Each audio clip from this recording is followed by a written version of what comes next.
안녕하십니까. 11월 5일 화요일 OBS 뉴스 오늘 시작합니다. 오늘은 1타 시사 최재성 전 청와대 정무수석과 함께합니다. 어서 오십시오. 안녕하세요.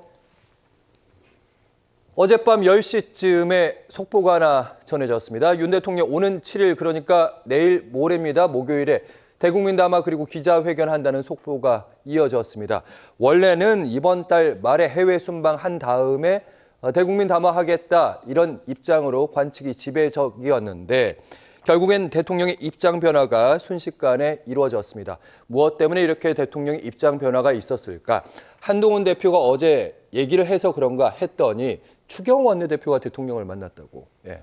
네네, 그렇게 보도가 됐죠. 예. 또 추 대표가 또 그렇게 얘기를 하셨고, 뭐 만약에 그게 받아들여져서 7일 기자회견으로 그렇게 결정을 했다면 더 걱정이에요. 우선 지금 어떤 한 가지 사안을 가지고, 가령 뭐 의료대란 문제나 한 가지 사안을 가지고 회견을 한다 그러면 내가 보기에는 내용적 준비 이것을 할 수 있어요.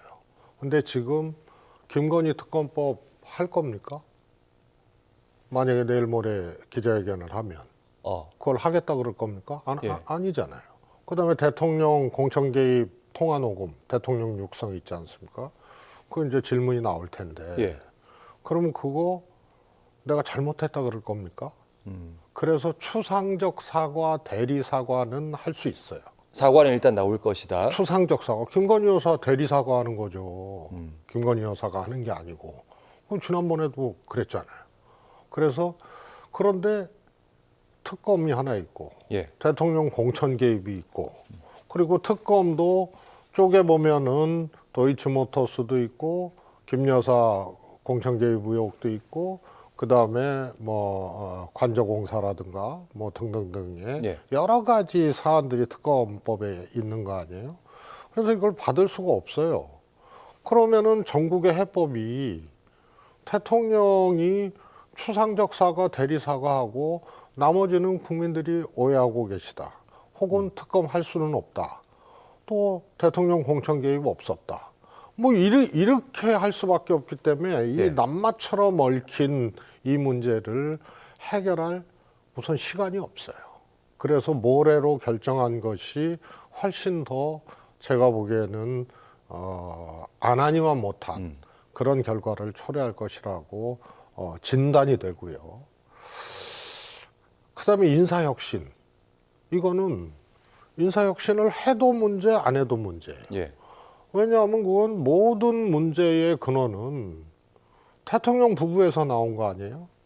그래서 출발점이자 종착점이 지금 한동훈 대표가 뭐 사과해라, 뭐 해라, 인사혁신해라 하는 것도 김건희 여사 문제예요. 예. 그래서 부부 혁신을 하지 않으면은 인사혁신 아무 필요 없다라고 제가 계속 얘기를 했던 거거든요. 잠시만요. 저희가 지금 사실은 이번에 대통령 기자회견에서 아마 전반적인 내용, 그걸 예고편처럼 지금 말씀하셨는데, 그러니까 결론적으로 이틀밖에 안 남았는데 너무 많은 현안에 대한 답변을 해야 되는데, 그거 다 충분히 답변할 수 있겠느냐. 그리고 해명도 별로 그렇게 소상히 하지 않을 거라고 벌써 말씀을 하셨어요. 소상히는 하는데 예. 결국 이거 문제를 해결하려면요. 세 가지가 있어야죠. 지금 상황을 책임 있고 엄중하게 봐야 돼요. 그래서 이건 대통령 책임이고 권력의 책임이고 예. 그리고 매우 엄중한 상황이다. 이렇게 봐야 되는데 이 인식이 결여돼 있고 인정하고 싶지 않은 거예요. 지금 세 가지 말씀하실 건데 지금 상황이 엄중하다고 하셨잖아요. 그러면 그렇습니다. 저희가 최근에 대통령 지지율이 20% 아래이다. 이런 여론조사들이 곧잘 나오고 있기 때문에 거기에 대해서 대통령실은 어떻게 얘기하고 있는지 잠시 저희가 보면서 나머지 두 가지도 짚어보도록 하겠습니다.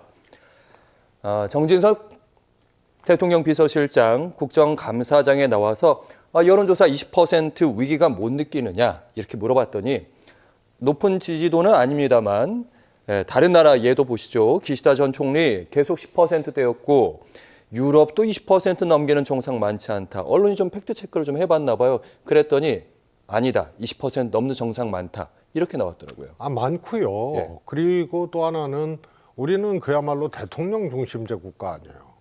지금 유럽 국가들은 다 내각제 국가거든요. 그래서 대통령제에서의 대통령하고 내각제에서의 총리하고는 다른 거예요. 언제든지 뭐 일본도 마찬가지 아니에요?